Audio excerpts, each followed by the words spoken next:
अब जरा देखिए ये वाला, अ train is travelling at a speed of this, तो इसका मतलब इसकी इनिशियल वेलोसिटी दे दी आपको, इनिशियल वेलोसिटी, इनिशियल वेलोसिटी आपको दे दी है 90 किलोमीटर पर आवर।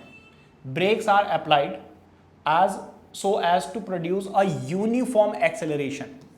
ऑब्वियस सी बात है कि अगर आप ब्रेक अप्लाई कर रहे हैं तो एक्सेलरेशन विल बी नेगेटिव। कितनी बात समझ में आ रही है? How far the train will go before it brought to rest, इसका मतलब फाइनल वेलोसिटी क्या आ गई, फाइनल वेलोसिटी, फाइनल वेलोसिटी आ गई है आपकी 0। ठीक है जी। A train is travelling at a speed of, initial velocity दे दी, फाइनल वेलोसिटी दे दी, एक्सेलरेशन दे दिया।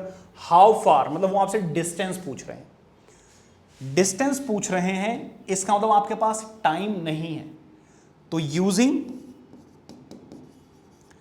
Third equation of motion, third equation of motion use करनी पड़ेगी अगर आप डिस्टेंस निकालना चाहते हैं तो, क्योंकि उसमें टाइम नहीं होता है। क्या इतनी बात समझ में आ रही है? बस अब क्या करना है, वैल्यूज पुट करनी है। एक्सेलरेशन कितना है भाई, -0.5, डिस्टेंस हमें निकालना है, फाइनल वेलोसिटी तो 0 ही है तो ये तो हटा ही दो। इनिशियल वेलोसिटी कितनी है, देखो ये 90 है, किलोमीटर पर आवर है। देखो अगर चेंज करना आप भूल गए ना तो समझ लीजिए फिर कोई फायदा नहीं है। 9 2 जा एंड 9 10 जा, फिर अगेन इसको करोगे तो 5, और 5 5 जा कितना होता है 25 मीटर पर सेकेंड। कितनी बात समझ में आ रही है? तो u स्क्वायर मतलब 25। देखो कुछ बच्चे सोचते हैं नेगेटिव का स्क्वायर होगा तो पॉजिटिव आ जाएगा। दो तरीके के नेगेटिव होते हैं, एक तो ये वाला स्क्वायर और एक इस वाला।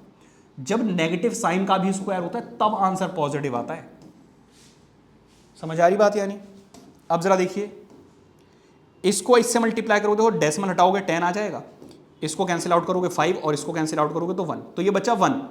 इस माइनस को उधर भेजोगे तो एक्चुअल में आ जाएगा 25 मीटर। तो उसने कितना डिस्टेंस ट्रैवल किया, तो train travelled 25 metre before brought to rest. यहां आपको स्टेटमेंट लिखनी होगी, ठीक है? स्टेटमेंट मैं छोड़ रहा हूं, ये आप खुद से करेंगे।